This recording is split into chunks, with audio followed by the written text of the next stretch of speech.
Today on Radical Wealth Plan, we are sitting down with Michael Muller. He is one of the most legendary photographers of our time. You've seen his work, the Kobe Bryant Time magazine cover. He has taken photos of all of the A-list celebrities, movie posters, and also taken his camera where no one else goes, into deep waters and taking photographs of great white sharks without cages. He created this massive strobe for catching great white sharks at night, which no one has done before. Now his upcoming Taschen book on horses, once again, photos like we've never seen before. He has had a phenomenal career for decades doing some of the most important work in Hollywood and now into the fine art world. And we're going to interview him and dive into his career, how he started, how he took all of these steps to get where he is today, and really looking forward to our conversation with Michael Muller. Michael Muller, welcome to Radical Wealth Plan. Michael Muller, welcome to the Radical Wealth Plan. What do you Is think it of really that? radical? Is there a lot of wealth? We're going to make it radical. We're going to make it wealthy. All right. But what is true richness? What are riches? What are riches? Paul, what makes you rich? What makes you a wealthy man? I appreciate you turning the script on me. For me, wealth is the power to choose. Mm-hmm. So that's to basically do what I want to do when I want to do it. And even that, one tweak on that is the power to choose and create, because I do love creation. Yes. Taking an idea, a thought and an idea, and being able to see that idea through. Mm-hmm. And that's wealth, and then, sorry, at our age, health is important, not to overlook that, joy, family, and experience.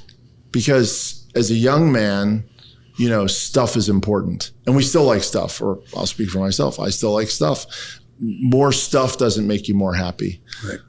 But experiences are cool. And one of the greatest experiences that I've had was being photographed by Michael Muller.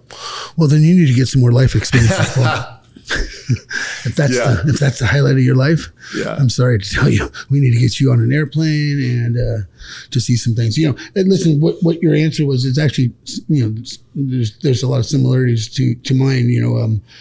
When you were talking about creativity, having the ability to bring to fruition ideas or creation, I'm the same. I love creating and having the means to do it my way or the way I want to do it. Yes. Which usually the right way takes money or whatever. Yeah. But there was a movie called Happy that Tom Shadyac, who was a big producer, did all the Ace Ventura movies and all that. And then he had a couple flops and they got rid of him. You have 2 bad movies in this town and you're done. Well, look at Tom Cruise, you jump on a couch and you're done. Yeah, that's right. We don't care if you make $5 billion. But he did this movie and he asked people, what do you think it makes you happy? You know what I mean? Like, what is the key? And everyone said money, and in the doc, which is, it sort of goes on to point out, which is true, money does not make you happy. No. If it takes you from a bridge up to a mansion, sure. But, for me personally, I literally, the only reason that I have a desire for wealth is 2 things: to travel more comfortably, because I do a lot of traveling, but most importantly, to give it away. Give it away. Giving for me is what, where you really get to feel the, sense of happiness or contentment. But most importantly, it's like when you do that, it's a ripple, like that will go on long after you're gone. When you give and you affect someone's life or whatever, that ripple effect continues going even when we're not here, And so giving, I've always said if I make a tremendous amount of wealth, I'm giving it all away. I'm not leaving it for my daughter's kids and generational wealth that just destroys family. And they don't have that fire to, go and get it from them because everything's given to them. So I don't know. I am like, I literally, if I made a bunch of money, I might have the jet, but then I would be in torn up jeans and still eat top ramen and Taco Bell, but fly in a jet, and then I'd be giving it away. So anyways, I love it. And one of the things I do want to ask you about the grit and what it takes to get started, because, from where you started from to where you are. But one of the things that you mentioned, just in terms of giving something away, you're really creating something special for the people that you photograph, and you do it in a way that's so different and so unique that you're adding value. You take, and I when we met, early in our friendship, I was trying to give you a sales pitch, and I said to you, look, you make the most handsome men in Hollywood look great. What kind of talent does that take? Make me look great, because I was trying to sell you to shoot some photos. Yeah, I was trying to get photos out of the deal. But when I look at the photographs that you have taken of the most handsome men in Hollywood, you still distinguish them in a way that I think it's a gift to them. To see, or for the photos you took of me, I look at the photo you take of me and I see myself in a different in a different light, and Absolutely. That is creation. That is my goal, is to show people a side of themselves they've never seen. Or ideally, that's if I can do that and they see it and like, wow, I didn't know I looked that good, And the other thing is that I've always approached everyone, those handsome men in Hollywood. You get the same attention as they get from me. You share the same sun they do. I'm not impressed by them, and I think that's why I'm friends with a lot of them, because I don't kiss their ass. I'm like, so you pretend to be someone else for a living? Okay. It's not like you have to cure for cancer or anything, but it's like, I don't know. I just try to treat everyone equal. And, but that is the goal. Like, and you can really empower someone. You can empower them, or, you can completely destroy someone by, showing them themselves in a way they haven't seen before. But, right. The interesting thing is, and it's everyone, you put up on the monitor 100 photos. If I put up 100 photos of you and 99 of them are sorry, my language, are just amazing. And then there's one where your chin was in, you have a double chin. You know which one you're going to? You know which one you are lasering in on? The one with the double chin. The one with the double chin. And bitching about that one. And being like, God, I'm fat. That's why I love shooting film, because you'd have to wait 3 days and I'd get my grease pen out and you wouldn't see this stuff till, so I try not to show people, but that's sort of the gift. I mean, that's the goal, and I think same, you are making people's, and everyone in this building, the realtors that are here, when you get someone their first home, that's a life-changing moment. You have your first castle. That's your, it's an important part of life. You take loans off of it. I mean, it changes your life. For sure. For sure. So it's a huge moment. One of the things that people, I think, most of us are aspirational. Certainly the people that are watching this podcast are aspirational. And, we look at people that, let's say you look at a person that's made $1 billion in real estate, and we've interviewed them. We'll continue to interview them on this podcast. And hey, I want to be like that. You started out in a very crowded field. Everybody wants to take photos of the Rolling Stones. Okay, so I'm 16, I'm 15, 16 years old. I like photography. I want to take photos of the Rolling Stones. I mean, everybody wants to do that. But you did it. Yeah, there were a lot of people at 16 and 15 that were shooting photography. One, because it's $3 every photo you take. It's an expensive hobby. Yes. And two, I don't think they ever thought about shooting the Rolling Stones or U2 or any of those bands, because that's just unattainable. They want to just go to the concert that's coming. So I would go to that same concert, but be right at the front of the stage, looking back at the audience, being like, "Hey, fuck you," because I got free tickets and the laminate, and you know what I mean. So, but I found a way to go to all those concerts and shoot them, and I hustled, because I lied. I lied, and for 4 years I went to every concert that came through Northern California, in the Bay Area.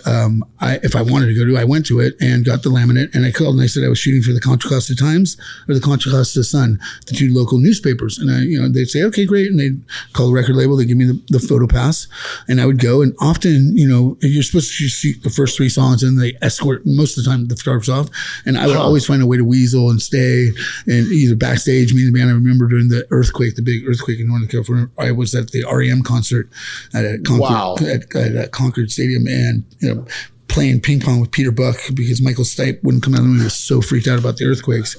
So when I finally went to Paul McCartney at Cal Berkeley Stadium and got the pass, and then the real photographer showed up from the newspaper, and they're like, "Oh, sorry, we already gave." I went to sort of gig was up, but it wasn't, and I had by then known all the record people. So when I moved to LA at 18, they're like, oh, come on in, because live stuff, no one really shoots, but, networking and that hustling, that thinking outside the box, and maybe not breaking the law, but maybe pretending to be impersonating someone else. But I wasn't impersonating someone else. I just said that I had a job that I wasn't doing, but I was shooting for Cost Times. I just wasn't giving them any of my photos. But that's how I got into the music thing. And then, I came down here.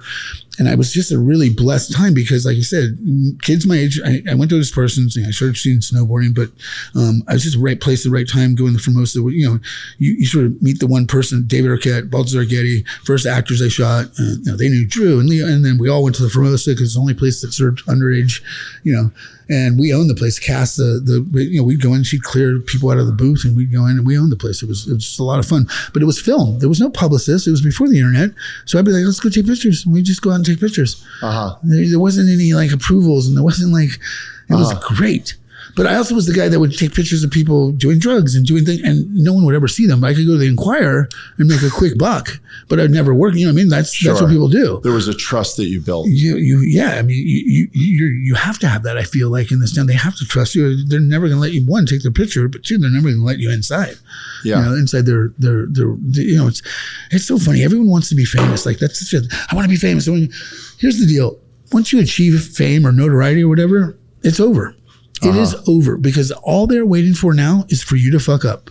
What do you think paparazzi are for? They're not there like, oh my God, look at, Will Smith just helped that lady across the street. Did you see what a great guy he is? No, that doesn't sell. They're waiting for Will and Jada to get in a fight, and they're going to document it, and they're going to put it on the front of the paper and say what wife beater is, and and that's what they're waiting for, you to fail. And you don't trust anyone, and you're isolated up at your house because if you go out to dinner and we're sitting like this and we're having and then they come up and they go, sorry, I don't mean to bug you.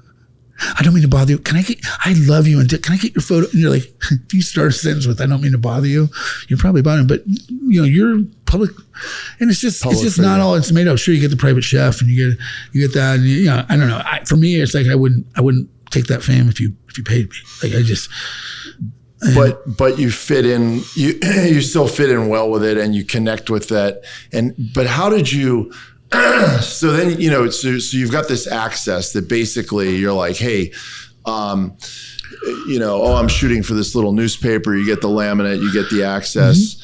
How do you distinguish yourself? Because that's one way. So you got that access, but how do you distinguish yourself from that to going to a paying job to creating a career? Right.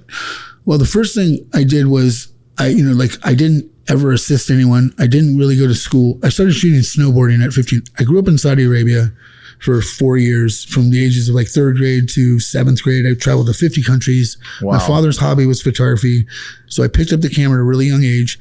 I moved back to Northern California, went to 7th, 8th grade. Sport of snowboarding was birthed. It started when I was, in 8th grade with the wood snowboard, Burton Woody.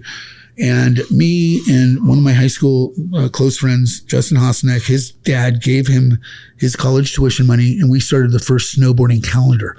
Like we published the calendar. Wow. I did 3/4 of the photographs. He took care of the business side. First year we lost money. Second year we broke even. Third year started making money. And I was going to Europe. I mean, the two of us. He's Swiss German, sort of from Europe. So his parents, like the two of us were going to Europe at 16 years old. Like just getting fucked up too, going to bar, like it was fun. It was great, but it's always a different time, but it's not a different time. It's just like when I was young, we would go to Hong Kong, and I was 12 years old, and I would leave for 2 hours and go walk around, come back and tell my parents where all the stuff was. So that sort of sense of adventure and that sense of fearlessness, I feel like I've always had. Mm-hmm. Maybe I had a little more in my frontal lobe because now I, swim with great white sharks. I just am not scared really of anything. Mm-hmm. But I do have a risk. I have I'm not going to go jump out of a plane with a parachute. Like there's people think, oh yeah, you're a daredevil or, whatever. And I'm like, I have a risk assessment. I'm not scared, but I'm a risk assessment, going and shooting the Taliban. I look at the risk assessment. It's like, there's no really risk here. It's a little bit, But it was one of the questions I was going to ask you because you like swimming. But wait, I have to get back and differentiate. How do I differentiate? Yeah, okay. How do you differentiate? Our 2 ADD brains, we're just not even going to tell people. Let's go. And that guy's going to be like, wait, you never told me how to differentiate myself. Let's go. Okay, so you got to access. That's one thing. See, the other big thing is how do you different, how do I separate myself from all those people at Starbucks in line? You know what I mean? From the masses, everyone. And I didn't go to school. School teaches you all the rules. I feel like if you're in art, I mean, even real estate, it's like, listen, there's very few things I feel like you need to go to a room and be taught the rules and tell someone that most likely did not make it as that profession. So that's why they're teaching. And have them tell you what to do and what not to do and judge your work and all that. So I self-taught. But here's the thing. When I started testing models here, you know, I waited tables. I did whatever I could. I'm not going to get into details. I did whatever I could. And when I started making money as a photographer, I stopped everything else. And I started testing models. You know, if you come here and you want to model, you need photos, right? So you pay someone like me new to take photos. Well, at the time it was a film. So I did a few for free and then started at $50 a roll, usually 3 rolls. So, and that was $100 a roll and that was $150 a roll. Mm-hmm. But most of those photographers, most of my peers at that time would slam, bam, thank you, ma'am. You go to their house, they put you up against one, you know, bum, bum, bum, thanks, you know, in and out. I looked at every one of those shoots like it was the cover of Vogue. I'm like, okay, how do I really maximize within a 3-block radius? I'm going to shoot this dude. But that was the mindset. It's like, there's no such thing as like, you know, low. Shooting for the best. Right. And that taught me how to be dropped off anywhere in the world or whatever, and within 2 blocks, just how to train my eye to look at things differently. You know, that was the first thing that, you know, the next is that, you know, I shoot, you know, it's all about shooting. Like if you want to be a master at something, you've got to do it a lot, like daily almost. And I just do the reps, you know, it's the muscle memory. Like, you know, I have 30 million images and I'm still learning, you know what I mean? I'm still learning. The minute you get, you know, get complacent, like, oh, I know, you know, sit back, you're fucked, you're done. Like Charles Darwin said, evolve or die. And talk about right now, in this point in history, I'm working harder than I've ever had to work because it is a changing world. And it's changing in ways I've worked through 2 recessions and my career went like that. This is different. You know, it was the strike and it came back, and when the strike, at least for the entertainment business, Amazon fired 800 people, Paramount fired 700, all the marketing teams. Absolutely. Because they're not spending $50 million to market a movie anymore to get your butt in the theater, because your butt's already in the theater. It just happens to be your sofa in your living room. Right. Why do we need to spend? And those are the people that had all the stock options that, you know, launched their marketing. They got rid of all of them, right? So you got rid of all the marketing people. All of a sudden, you're not really doing campaigns. And then there's this thing, AI, that, you know, that they all know about because they all had those big meetings. They were talking about AI and how it's used. And then we were hearing, you know, driplets of it. And now we're all pretty much familiar with AI. We think we know what it does, but we don't. And no one knows what it does, and no one knows what it's going to do. And it's a little scary. Here's what I do know, at least from my neck of the woods, because someone will show me jobs that are at risk. What AI, like if you do this, you better find a new job. Fortunately, photography is not something that you're at risk. And here's the why. To do AI and to make the cat swimming on the lake with Brad Pitt, and you need those photos. You need a photo of a cat. You need a photo of the lake. You need a photo of Brad Pitt. You need photos to make the photos. I mentioned that 30 million images. You know, my archive is a treasure trove of that. Right. So, you know, I'm an entrepreneur. Like, listen, there's artists and then there's businessmen. They're rarely do you find both in a human being.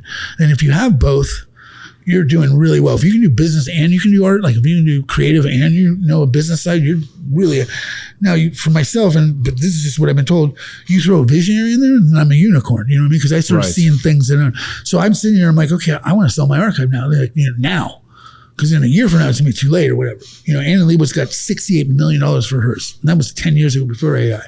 So, you know, I've got sharks and all that. So I want to put it together and sell it so that when you want to use, you know, but there's not a place to sell it to. So I have to go out and find these, you know, I have to go knock the trees and find the people that knows the people. But, you know, and I know this is a podcast about business, but if you're going to do business in my world, I have a big God that helps me with that type of stuff. And I pray and I meditate. When I do, those things come really easy. When I don't, I'm grinding and I'm sending out emails and I'm calling and I'm trying to just force my will through shit.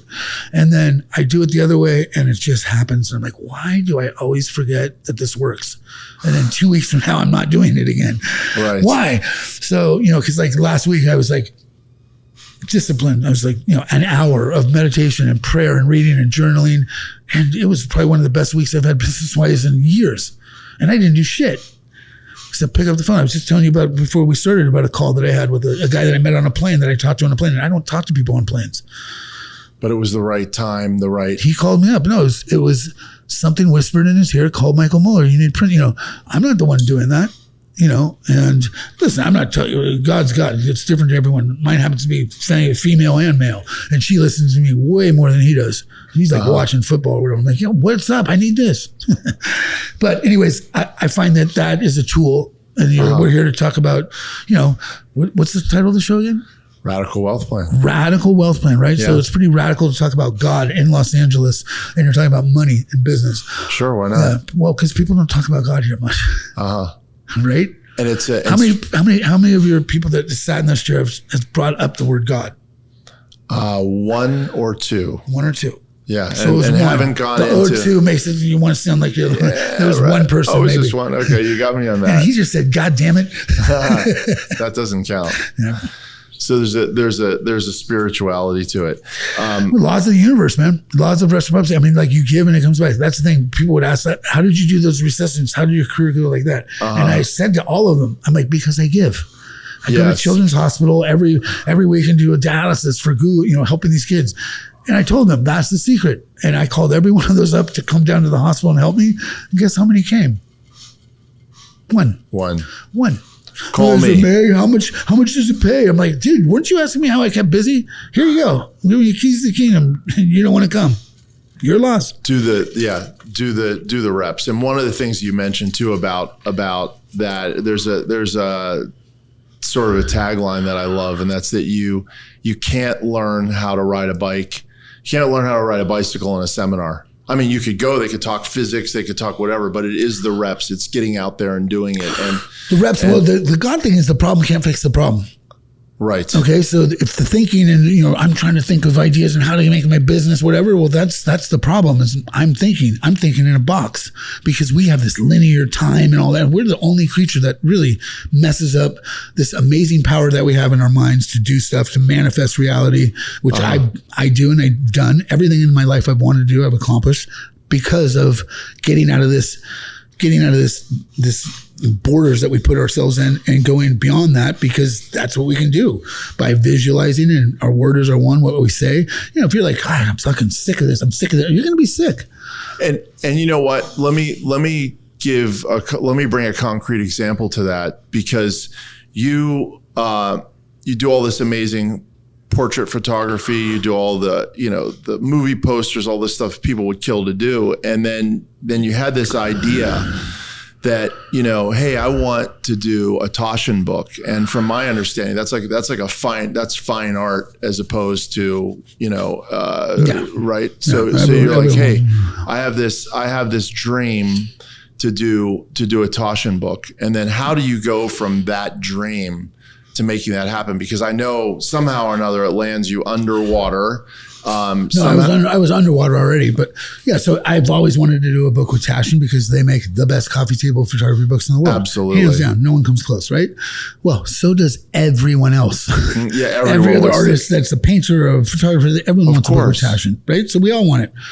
So I was, I'm a commercial photographer, strike one when it comes to fine art. Yes. You can't be a fine artist if you do commercial work. Thankfully, David LaChapelle, Jürgen Teller, there's a couple guys that have, broken the glass ceiling on that and making room for us to be like, no, look, I'm a photographer. Just because I've never understood that too. You can be a fine artist and starve, right? Like, okay, how am I supposed to eat? I'm a fine artist. I'm not allowed to shoot, for Apple because I'm making a piece of art that's going to hang on your wall. Right. Well, first of all, if you're a fine artist, you don't really see big dollars till you die or till the end of your career. Most people don't. Most people don't. So it's just ass backwards. But I was like, okay, I'm a commercial artist. Strike one. So Gregory Colbert, this photographer, came down right over there in Santa Monica Pier in the parking lot and brought a traveling exhibition made out of container ships, and it was this black and white photography, sepia tone with elephants and beautiful. And then there was like a movie room, and it was big. It's cool. And I walked in and I saw that show, and I had just done a show on South and France. I just had done a gallery show, and the photos that I took were on my vacation to the south of France. So I basically went on vacation, took photos, and then went to a gallery show saying this is art. Mm-hmm. And that's sort of what I thought about. And I watched that show, and I walked out, and I realized he had spent 10 years putting that together. And I'm like, that's how you do this. I'm like, I am not doing another show till I put logged in 10 years at least, which 10 years is that sort of number for mastering something. If you want to do something, that 10-year mark. So I don't know if I was shooting. I don't know if I was shooting sharks at the time, but the great white, the sharks came up. I was scared of sharks. I said, I want to see one. I want to photograph it. I went and saw it, photographed. My life changed. I started shooting sharks. Invented lights. Like, it just took shark photography to this whole other world. And I remember I was in the Galapagos on the roof of the boat, and I was like, I don't think my daughters are going to see this stuff. I'm going to pick sharks and help bring awareness there. And I want a Taschen book, and I'm going to do a Taschen book with sharks, and it's going to come in a cage, like a shark cage, and that's the vision. This was like 10 years later. I met with Benedict. Like, so 10 years of walking towards that. I'm going to do a shark book. Eventually I get it. So I have these ideas of what I want to do or whatever. And sometimes it comes in 2 days. Sometimes it comes in 2 months. Sometimes it comes in 5 years. And sometimes it comes in 12 years. Like, I'm finishing up my horse project. 10 years I've been working on it. Wow. And the biggest stuff usually comes from those type of long-term grinding, doing at it. And that's what Ben actually just recently said to me. Thank you for staying at this horse project. Because, well, one, how many publishers or studios give you a check and say, see you in a decade? No pressure, Michael. It's only been 10 years. You better deliver. Here's my pictures you've been waiting 10 years for. But he said, he gets all the horse books that people made. And he was like, what you're doing is on, here. But so everyone wants a book with Taschen. I finished the shark thing. I make a PDF and I send it to the 4 biggest publishers, Aseline, Taschen, Steedle. 2 of them say yes. 1 of them passes, and Taschen is radio silent. And I'm like, my agent calls after like a month after these people said yes to the book. And he's like, dude, the publishers are asking what the deal is. Like, are you going to do a book with them or not? And I'm like, I want Taschen. I'm like, give me a week. I will have an answer for you. If I don't get Taschen, I'll pick one of them in a week. And I called a buddy of mine, Patrick Hollick, up. He's another photographer. And I said, hey, you got Charlotte Taschen's number, right? This is Benedict's daughter. He's like, yeah. I'm like, give me your cell phone. So I cold called Charlotte. I'm like, hey, this is Michael Muller. She goes, oh, hey, nice to meet you. I'm like, yeah. I'm like, can you do me a huge favor? And she's like, I love this answer. She's like, well, that depends on the favor. And I'm like, yeah, okay. Will you tell your dad he's going to miss the biggest book deal of his life? And she's like, that's it? I'm like, that's it. Okay, hang up. And 2 days later, my agent calls. He's like, guess what? Guess who called? I'm like, Taschen. And he's like, yeah. So, and they want to see the PDF. I'm like, the PDF we sent 4 times.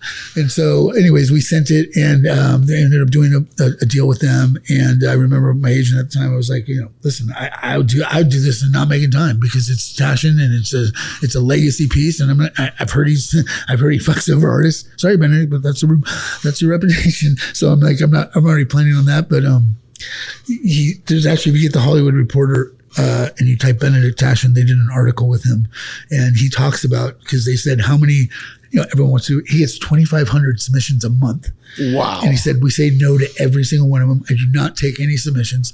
He said, but once in a while, something comes along. In fact, right now I'm working with this photographer, Michael Muller. He doesn't say my daughter or whatever, but he brings me up in the article. Yeah. So then it comes time to do, so I bring up the shark cage to my editor, to Benedict. They're like, both of them, no. I'm like, what? Everyone says it's a cool thing. They shark cage, a book in it? No.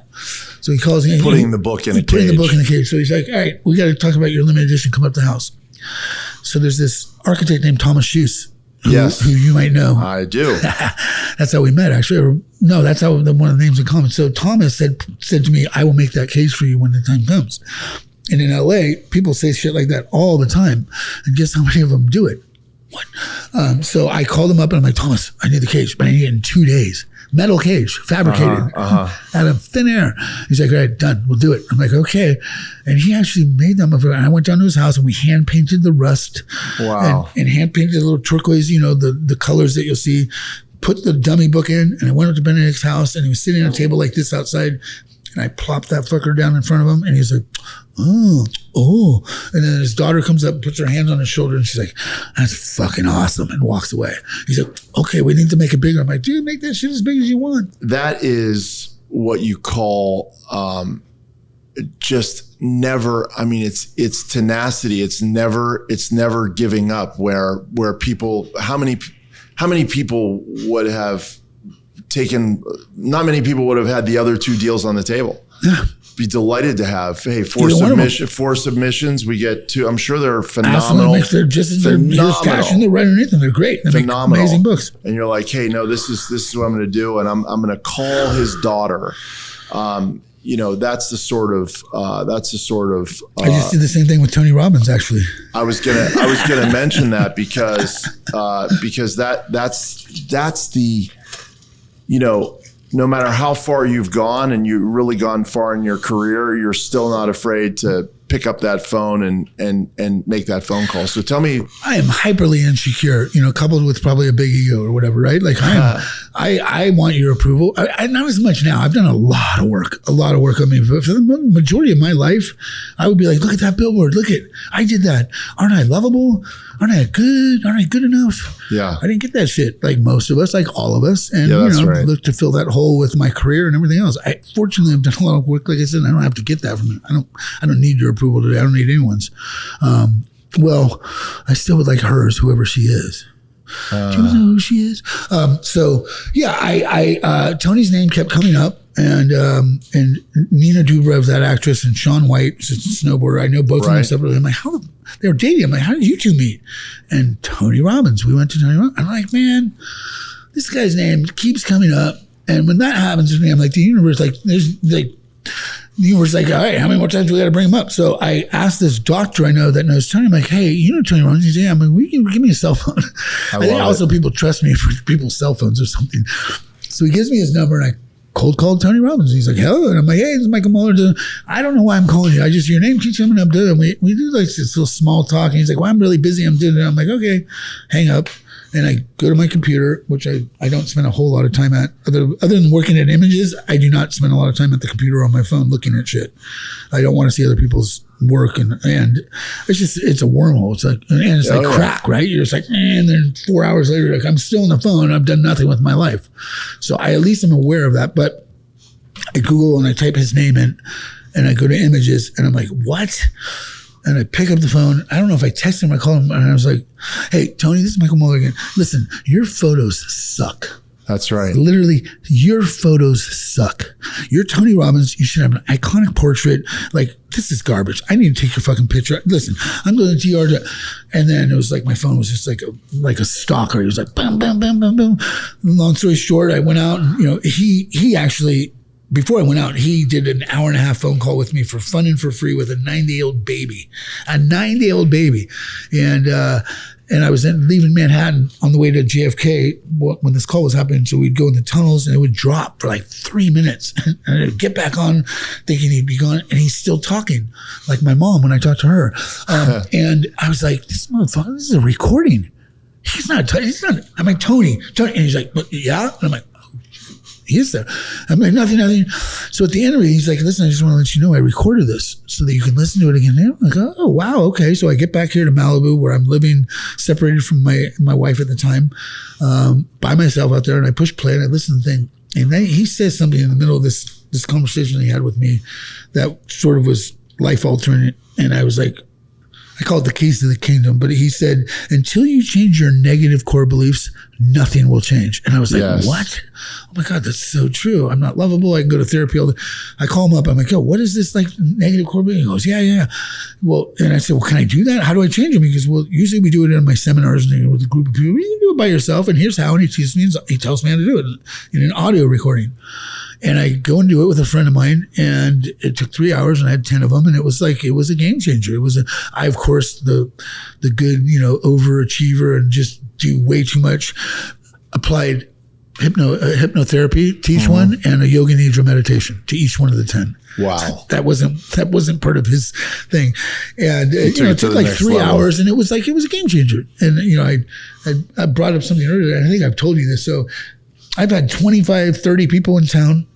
I've told that exact same story too. Yep. And they're like, I want to do it. Will you give me that? I want to do that.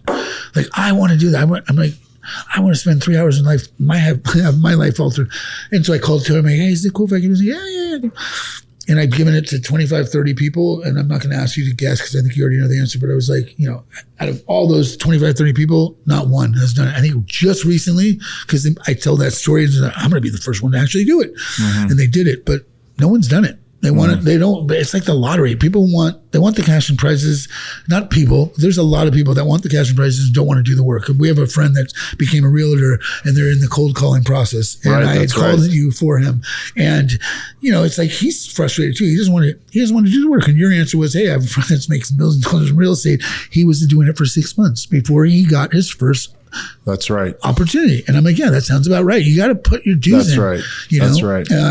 I know Brandon Williams. He has Williams here in town, right? That guy I've known him for 30 years. He was a B actor, and he was, and he sells some of the biggest houses now, right? Absolutely, he does. And you know how he got his break? He was sitting in an office like this, and the minivan pulled up, and everyone was like, "I'm not touching that. Like, you can have that." It's like wedding photography. I'm not shooting weddings. People are idiots. They have no idea the benefits shooting a wedding have on your overall photography career. That judgmental thing. Anyways, the guy turned out to be like the Sultan of Brunei. Financed Brandon's first 5. Put him on the map.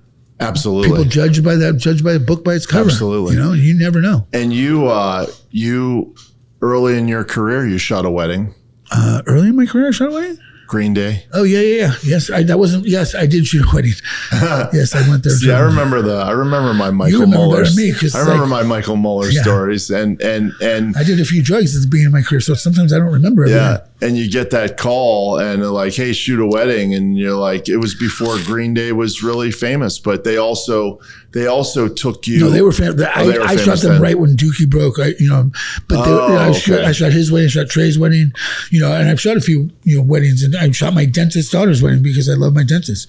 Good. Weddings are amazing because where else are you going to get the opportunity to practice shooting 30 people and directing? How do you get practice to shoot a cast of a movie, or when you do those big groups of people? Yeah. Okay, and then you have the pressure of getting the first kiss, the first dance, the first this, the first that, right? And then you're getting paid cash. The cheapest wedding photographer, bottom of the barrel, $4,500. On average, 10, 15 grand. Oh, for sure. Do you know how many people do weddings for 4 months and then they're off the rest of the year? That's how much money they make. And then you're going to these amazing places. Everyone's drunk and you're eating really good food. Like, where's the problem in this? Like, where's the whole stigma of wedding photography? You know why? Because they hear about it. They've never shot a wedding. These people that might go do a wedding, I'm not doing weddings. They've never even done it. It's called contempt prior to investigation. You know what? Before you talk about someone you've never met, before you talk about realtor, before you even sold the house, like, go do it and then don't talk about it. Because even doing it, you don't have the right to talk about it. Just do it. Keep your mouth shut and spread love and joy, and you'll have a great life. When you start telling people what to do, how to do it, and then stay closed-minded to new ideas, like that's what I said about being teachable and being a childlike. Like that's where life stays fun because you're learning new stuff and it's surprising. So, it's like real estate. How long have you been selling homes? And 24 years. Right. And I bet you there's something you can learn tomorrow or today that you never thought of. Absolutely. How to dress a house, how to market it, how to do it. Right. So no question. Just like you said in the AI world right now, I'm doing everything. If I could, it helps me a lot. If I could snap my fingers and make it go away, I would. But I don't have that ability. Yeah. So I just know I need to stay ahead of it. And just putting in that time, an hour a day, using AI, learning what are the new tools doing. It changes so rapidly. One of the things that's great about that is that all the people that knew all the stuff before about online marketing or SEO or whatever it is, the things that I'm working on, they had 10 years of experience. It was always the same. Now, all that wealth of information is all obsolete. Right. So the good news, bad news is I can get really to the front of the curve pretty quickly. Right. That's the good news. The bad news is if I fall asleep on it for 6 months, I'm back behind the 6 months, 6 weeks.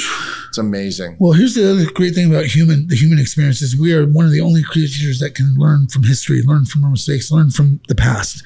Do we do it? Not often, because we're like Babylon right now or Rome and we're about to burn. We don't even see it, our country. But I look at I'm not in your business, but I can sit here and I think about like Nazawa, and I think about there's in Mexico, it's like Prague, when Prague was like the hotspot. Nazawa was that's hot, and it was this great place, and you can get land there for so cheap. Yeah. And you go there right now, and it's the same prices as here. So historically speaking, there's these places, they become hotspots, and then they blow up, and then it's the next one. So recognizing and being a trendsetter, being if I was in there, I'd be like, okay, where's the next spot? And I'm going to go I'm going to get someone, if I don't have the money, I'm going to get someone to finance it and be like, listen, I believe this, I know this. And I did this with my VR. I raised, $7 million to shoot VR from a guy who does LNG, has never invested in anything remotely entertainment or anything. He's an energy guy. But I was like, and he believed me and I did it and whatever. But it's like, you get someone to bankroll that because you can look them in the eye and say, no, this place is going to be hot. Give me 2 years. And here's the thing. You go and you buy those homes and it comes hot. That guy that invested in you, guess what? He's going to give you 10 times that amount on the next one. Sure. Because you delivered. Do right. Yeah, do right. Do right. Don't screw them over. That's really hard for people to do. They get greedy. One of the things you glossed over was when you were talking about shooting sharks, you're like, and then I got these lights or whatever. But it was 7 bulbs, 1,200 watt strobe. The most powerful underwater strobe lights in the world. And I got 4 patents on them. And you have 4 patents on it. And you had to iterate and create that to make those shots. Yeah. Those lights did not exist. I had 2 options to shoot the sharks. On camera strobe, those little lights that go in the camera, backscatter. So the great white sharks that I swim with, or that wall, they're 15, 17 foot, 18 foot, 19 foot. There's 23 foot. So I haven't seen that big, but they're big. You need a lot of light to light a great white shark. And I'm wanting to light the shark like I do Iron Man. That was my goal. Like, I want to light this. I want to edge light it. So the second light is a movie light, HMI, big HMI light. You need a generator the size of this office to light those lights. Wow. Okay, I'm on a boat, 18 hours off the coast of Mexico, and neither of those options work. So I'm like, okay, I'm gonna have to invent. I'm gonna have to make this. We'd talk for half an hour if I told you that whole process. But I did reach that place where I got screwed over. Gave a guy $10,000. He sent me a metal box, and I'm like, what am I thinking? Like, who am I to invent a light?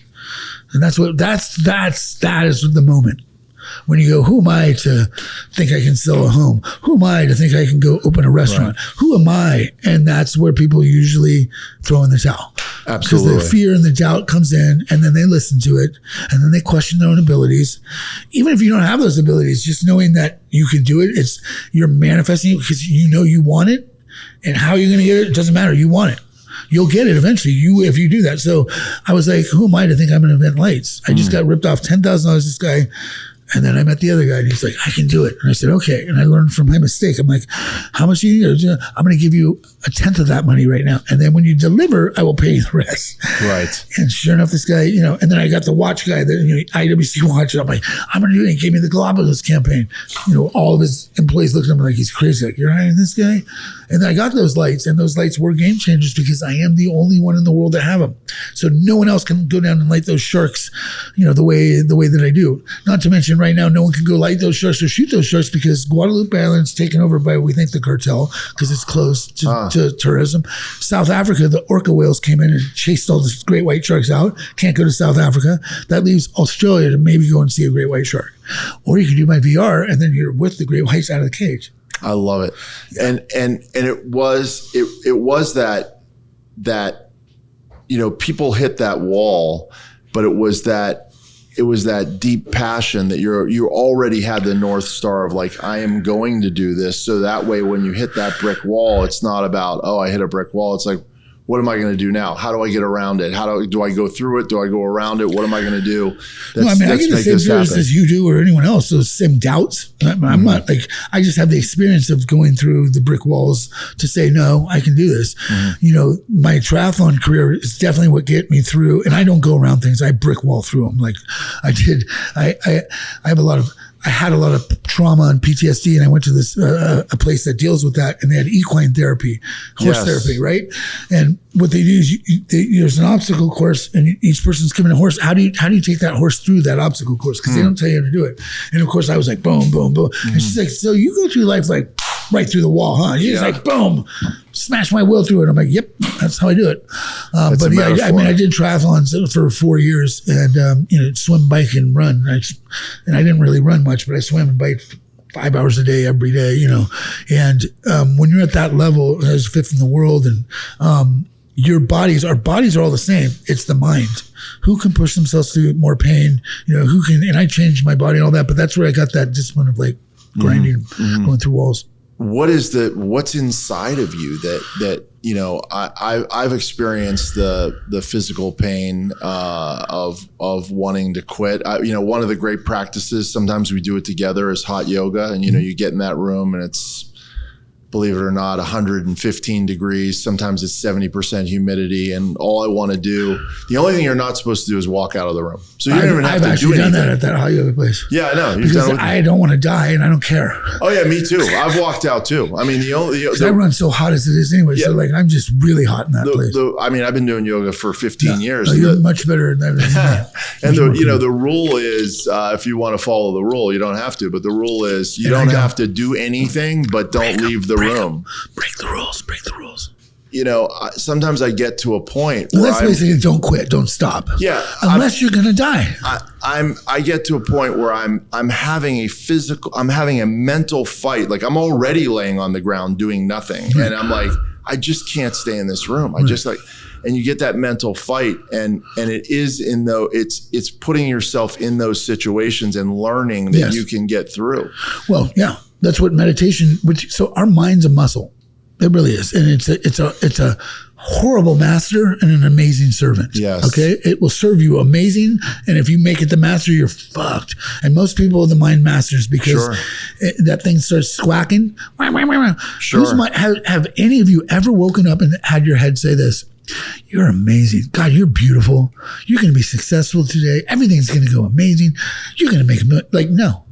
Our brains say you're fat. Yeah. You're going to lose it all tomorrow. Yeah. She's leaving you. Yeah. Everything's gone. It's over. Why are you even doing this? It lies. It's a liar. Unless you put effort to your thoughts, pen to paper, or effort into it, it's not yours. It's this squawking thing how do you get power over that? How do you become an amazing master of it? By quieting your mind and learning. So like when I get in the ice bath, you have two options. You either jump out because your mind's saying, oh my God, it's cold again. I'm going to die. I'm going to die. Your body thinks it's going to die. Or you breathe. And that's what you focus on. And your brain can't do two things at once. It can't say, get out, and breathe. They cannot occupy the same space. Right. And the more I do that, the more I'm learning how to quiet this thing, right? Right, and I don't want a mind that's telling me what to do. Now, the best ideas I have also come from when I meditate and I get quiet and I get the channel. Because they don't come from me. Sure. I'm not special. I'm not creative. I'm really not that creative. I just have been opened up myself to go like, bring it on. Yeah. Bring it. I'm open-minded and humble enough to say, I'm not, but you are, and bring it to me. I want it. Thank you. And one of the great lessons that I heard from, you know, a spiritual teacher was that you always have the answers, because guru really means teacher, but it doesn't mean you have to have somebody else be the teacher. No. It could be inside you. And they say, you know, he said, you always have the answers. They're inside you, but they whisper, they don't scream. Yes. And so in order to access the answers that you already have inside you, you have to quiet the mind and quiet the crazy. And then those answers come forward. I'm my own best healer too. We're our own best healers. You know, Yoga Nidra is this form of meditation. My buddy Andrew Huberman, the neuroscience guy, his team studied it a couple of years ago and found that you get to theta while conscious. Okay, you know, REM, beta, theta, 4 minutes. Right, that's right. Theta is a sleep wave, but you can get that while you're not sleeping. And I will throw a little shout out to John Vossler, who's the one that teaches me Yoga Nidra. He lives right over there in Venice. So if you guys want to do Yoga Nidra, find John Vossler because he is one of the best at it. It's like a 45-minute guided meditation. Yeah. But I'm going to try John Vossler. Yeah. I mean, I go and see, you spend 45 minutes with him. He's like, what's your intent? And then you sit down, he does like a 45-minute and he records it and gives it to you so you can listen to it over and over and over again. You don't have to keep going to him on those ones, but it is a great meditation. I mean, it's so powerful. And right back to your friend, and now thank you for the intro. My friend Andrew Huberman, he does Yoga Nidra on YouTube, which is very popular, and I've listened to it. It's really very, very good. He has a 10-minute one and a 20-minute one. I stick with a 10-minute one, and that's enough to put me into. Great and everything, but John Vossler is the GOAT, and he slays you and everyone else. So we'll definitely put that on. Yeah, put it on. And you know, I went with it. You go with your couple, you go with your girlfriend, go with your wife, do a couples one. It's a really connecting fun. You lay on the mat, touch hands, you know. one of the things that my fiance and I have this amazing synchronicity, you know, a lot of times thinking the same things. She's texted me something that we just talked about. I hope she doesn't mind me mentioning it. And said, well, I'll first start out by saying this. I was in yoga class the last few times with a particular yoga teacher. And at the end of the practice, after like I'm completely crushed physically, he said at the end of the thing, you know, right before you go into a rest state, he said, you know, practice this. Say, you know, because sometimes people will say dedicate your practice to someone or think about someone or whatever. You know what? Say I love you to yourself. And how uncomfortable that is, because so few of us, you know, it's so frequent. Like, you know, I'll say I love you to my fiance or my daughter or my dog or whatever, you know, it's so natural. It comes naturally to give that love. And then to actually Self-love. say, you know, Paul, I love you. It's like, it feels weird, you know? And then, you know, after really thinking about that, and I'm like, you know, I want to share this with Sarah. Then, she sent me a text today, which said, I'm working on unconditionally loving myself. And I was like, I wanted to come home and talk to you about that. Super cool. Great minds think alike. Yeah, thank you for opening that door. Your fiance is an amazing woman, and you could learn a few things from her. Real quick on the love thing. Kent Ewing, who does biosync, a healer guy that I've been seeing for 25 years, he would have me say, and I couldn't even say it, I am amazing. I'm amazing. I am amazing. Dude, when he'd do, I'd be like, it's really hard to say, I love you. I love myself. Or, you know, that self-love, that self, you know, those validate. Like I can say it now. Like, why is it that we teach ourselves? You know, there was a time where parents didn't say I love you to kids that often. My dad didn't. My dad loved me. He didn't say it to me. There was a time our parents weren't capable of doing that to all of us. They put us in cribs and left us for 6 hours and went to the bar. Come on. Seriously, we grew up with some really freaked up. Hey, answer me this. Why is it that when we go to 7-Eleven, that guy's out front, he's like, and we're like, yeah, whatever. But then Sarah says that and you're like fucking wrecked. Yeah, absolutely. Why do we put so much into certain people that what they say, when even what they say doesn't matter? The only thing that should matter is what Paul says to Paul. Yeah, that is the only thing that should really matter. Why is it that the guy at 7-Eleven has 7-Eleven, but you used to always have weirdos in front of you. Why is it that guy has no power over us, yet we put power into some people's... Sure. And they can say that one thing and really mess up your life. Yeah. Yeah. You have had, and continue to have, because of who you are, you know, access to friends and these amazing creators and business people and people that have done such great things. Is there something that you learn? Is there some unifying factor, a mindset maybe that these people have that differentiate themselves from just the regular people? So, you know, I'm not going to name names, but, you know, I went to a pool party. Give me a hypothetical. Don't say their names, but say no. I'm going to do it right now. Yeah, I go to your pool party. Thanks for having me over. Meet a guy, nice guy, and you know, next thing I know, he's invented this thing. Yeah. Okay. So what about that guy? But what do I think? What's the question? What is it about that one chiropractor that invents this like thing that everybody has versus why? Like, and why is he at my house? No. What does he have that the other 200,000 million chiropractors don't have? In my opinion, when I have an idea, I believe 7 other people on the planet or 10 other people getting that same idea at the same time. Who's going to act on it first?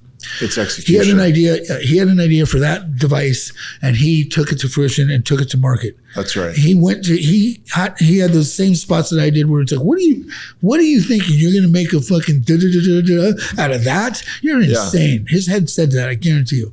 I've also known him since he worked at his office was beneath the 10 freeway over there with 5 employees. Yeah. Okay. Like 10 years ago now, he has 800 employees in a jet, you know? Yeah. Oh yeah. So he's, you know, and he's still the humble guy. Like he is such a great guy, you know what I mean? But like, so it's taking execution.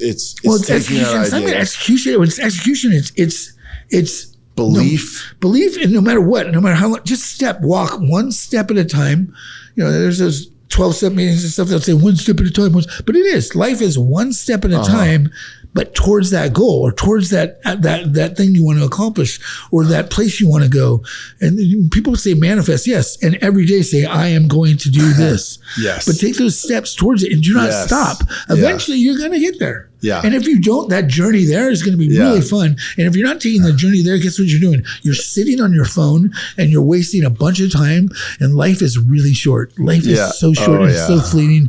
And, you know, we're all sitting right here. See that hospital right over there at Cedars-Sinai? Yeah. We could go over there right now and every one of those people would trade their left arm to be you or me right now. Oh, there's no question. And we doesn't don't matter how much money or whatever. Because we're healthy right now. But tomorrow you could get a call from your doctor or, you know, the car hits you and your life changes and it's done. And then we're sitting there going, I just wish I could do a podcast with Muller again. Why didn't I take advantage of that?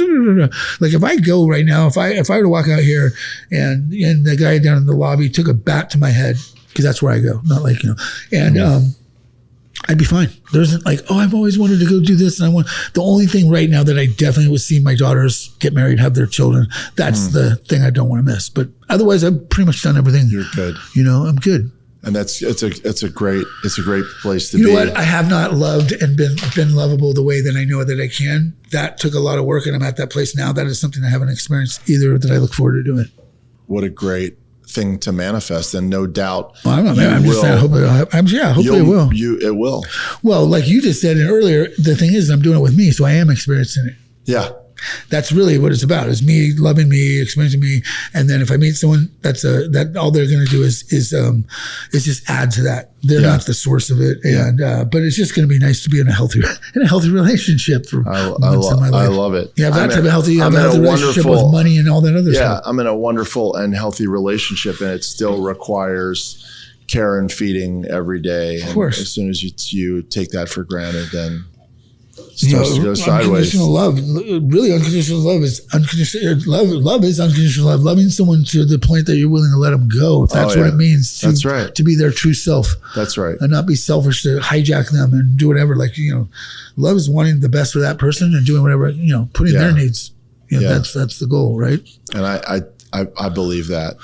It's amazing. It's amazing when I've had little tastes of it recently, and it's nice. It's a great way to do the human experience. You know, I've been selfish for most of my life, and it's just Michael's boring, and I just get like, ugh, you know what I mean? Like it's just so much funner to please someone, not instead of like trying to get my shit. But it's like, ugh, it's just old, dumb, and. I also think when you get tired of the old habits is when you're really ready to change. Well, pain is such a spiritual growth. People, tired or painful. Yeah. One or the other. Pain's usually a great motivator. Yeah. Yeah, for sure. But it doesn't motivate everyone. A lot of people, you know, stay in that pain for a long time. And one of the things you talked about was manifesting. I remember when, you know, I was for a long bending reality. Why don't we call it that? Bending reality. Buddha and the Badass. You want to read a really good book? If you want to start a business like this, you got to get right people on the bus. That is a really good book about really taking your business to a whole other level. Well, I'm going to definitely. I DM'd that guy. He has 15 million followers. He hit me back in like 45 minutes. Wow. I was like, wow, I like that shit. That's what I like about Tony. I can call Tony. Anytime of the day, he gets me back in 5 minutes. True friend. That's amazing. Yeah. Not a lot of those type of people. But I have such respect and impressed by people that do that. Yeah. And I try to do it myself. Yeah. You know? And you do. You're great at it. And the only thing I was going to close on this one of the things I learned along the way was, you know, I first heard about The Secret and manifesting. I'm like, oh yeah. 4 agreements. It's too, you know, frou-frou. And, you know, you could sit on the couch and manifest all day. Nothing's going to happen. And then I heard this woman speaking and she was talking about something totally different. And it was a Quaker saying. And the Quaker saying was, pray, but move your feet. Yeah. And I'm like, oh, wait a minute. Now I get The Secret. The Secret works, right? So it's like The Secret, but move your feet. Manifest. Faith without works is dead. Faith without works is dead. Yes. You don't have the action. You don't have shit. You have a bunch of talk. Yeah. A bunch of thinking. You gotta have the footwork. That one step. I love it. Yeah. So I'm going to go fire around with you. My Lord. Thank you for joining us today for that special edition of Michael Muller and his soft. I love it. I love it. So I'm going to do fire round with you, which is... By the way, there's a turquoise teeth going in. Some of you might notice, is he missing a tooth? Yes, I'm not missing one. I know exactly where it is. And it's going to be replaced by turquoise. A turquoise My tooth. grandfather had 4 turquoise teeth, so really? I'm not going to get 4, but I am going to get 1. Yeah, Chumash, Native American. Have you ever seen someone with a turquoise tooth? I have not. Either have I, so, except for my grandfather, and nor will you, except for Mr. Muller. I'm gonna look that up. It sounds. What are you cool. gonna look up? I want to see a photo of what is a turquoise. I have it on my tooth. phone. My grandfather. You're not gonna find it. You're not gonna find it. Okay, well we're gonna put that in the show notes. The turquoise tooth. Rifkin, for sure. baby. Yep. Okay, so I'm going to ask you, I call it the fire round. I'm going to ask you some questions and just give me the top of your mind. Okay. We could talk a long time on each one, but this is the fire round. So what's your idea of perfect happiness? There's no such thing as perfect. Happiness is something that you feel that will change and will go away, and then it'll come back and it'll go away. So I think happiness is being content with who you are in your own skin and being in gratitude. What's your greatest fear? Not being able to love or be loved in the way that I know that I'm capable of doing, or running out of time and not being, that not happening. What's your favorite childhood memory? Riding on horseback with my dad. What's the best compliment you've ever received? I don't know, because I probably didn't receive it. That's the problem with me. You're a magnificent person. The best compliment is, I don't know. I think anytime people realize how much I try to give and recognize that's a compliment to me, because I know that's a very important thing to me is giving of my time and trying to help people. And, that's probably the most important. Yeah, that I can't really think of any other. I mean, God, your six pack looks really good. Or sure. I love hearing that shit. It's a good motivator. What's an insult you've received that you're proud of? They should make it illegal how tan you are. What's the trait you most deplore in others? Liars. What's the trait you most deplore in yourself? Defiance. What talent would you most like to have? Shift shaper. If you could change one thing about yourself, what would it be? Nothing. Everything. Everything. What's your greatest extravagance? Peanut butter and chocolate ice cream. What's your most treasured possession? I don't like that word possession, but my most treasured is my 3 daughters. But I don't possess them. That's for damn sure. What do you consider your greatest achievement? Keeping those 3 daughters off the pole. No, raising those 3 girls. That was a pretty big achievement, I think. Yeah, that would be the top. If you could be remembered for one thing, what would it be? I don't know, because life's not. I don't know what that would be because I'm still going. So I don't know. You'll have to ask me that right before I take my last breath, and then I'll tell you what it is. Until then, you just have to keep watching the show. So I know you've done some crazy climbs, and let's stick with LA.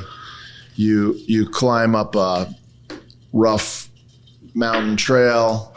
You get up to the top of that hill in LA, and you look down, and it's all your clients, it's your family, it's all of your friends, it's your community, and you shout one thing. What do you shout?